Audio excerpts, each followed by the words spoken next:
ഭർത്താവ് മരിച്ചെന്ന് ഇവിടെ കാണിക്കണം. എന്റെ പൊന്നു മക്കളെ, എനിക്ക് 10 പൈസ കിട്ടണ കാര്യമാണെന്ന് പറഞ്ഞാൽ അങ്ങനെ എന്തിനു വേണമെങ്കിലും കാണിക്കും. ഒന്നിങ്ങോട്ട് വരിയെന്നേ ഇന്ന് വിളിച്ചാ മതി. ഇവിടെ വന്ന് ചത്തുപോലെ അഭിനയിച്ച് കാണിച്ചു തരും. ഞാൻ വല്ലതും വിളിച്ചിട്ട് പറയും കേട്ടോ. അങ്ങനെയാണെങ്കിൽ 2 ചായയും വടയും വിളിച്ച് പറ. പിന്നെ നിങ്ങൾക്ക് ചായ വടയും വാങ്ങിച്ചു തരാൻ വേണ്ടിട്ടാ ഞാൻ കഷ്ടപ്പെട്ട് ഉറകയില്ലാതിരുന്ന് പഠിച്ച് ജോലി വാങ്ങിച്ചത്. ഓ, നീ അപ്പൊ ഉറങ്ങിയില്ലെങ്കിൽ എന്ത്? ആ ഉറക്കമൊക്കെ നീ ഇവിടെ വന്നിരുന്ന് നല്ലോണം ഉറങ്ങയല്ലേ. നിങ്ങൾക്ക് വല്ലതും പറയാനുണ്ടെങ്കിൽ നിങ്ങളെ മെമ്പറെ പോയി പറയണം, അല്ലാതെ സെക്രട്ടറിയായ എന്നെയല്ല പറയേണ്ടത്. മെമ്പർ ചൊറിയാൻ ബിനുവിന്റെ കാര്യം നീ ഇവിടെ മിണ്ടി പോവരുത്. അവ ഇലക്ഷന് മുമ്പ് എന്റെ വീട്ടിൽ വന്ന് എന്തിനാണ് പറഞ്ഞത് നിനക്കറിയാമോ? എന്തേര്? അവനെ വോട്ട് ചെയ്ത് ജയിപ്പിക്കുകയാണെങ്കിൽ എന്റെ വീട് പുതുക്കി പണിഞ്ഞേരാന്ന്. എന്നിട്ട് പണിഞ്ഞ് എന്റെ വീടല്ല അവന്റെ വീട്. പിന്നെ ആകെ ഉള്ളൊരു സമാധാനം ഞാൻ അവനല്ല വോട്ട് ചെയ്ത. പിന്നെ ആർക്ക്?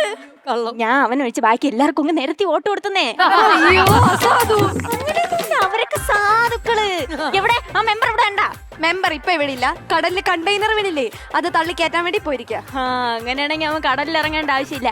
അവൻ പറഞ്ഞ വാഗ്ദാനങ്ങളൊക്കെ കരയിൽ നിന്ന് പറഞ്ഞാലേ ആ തള്ളു കേട്ട് കണ്ടെയ്നറൊക്കെ തനിയേ കയറി ഇങ്ങി വരും. നമ്മുടെ മെമ്പർ അങ്ങനെ ഒന്നും പറയാതെ. നമ്മുടെ മെമ്പർ ഇലക്ഷന് ജയിപ്പിച്ചാ ചെയ്യാന്ന് പറഞ്ഞ കാര്യങ്ങളൊക്കെ ചെയ്തില്ലേ?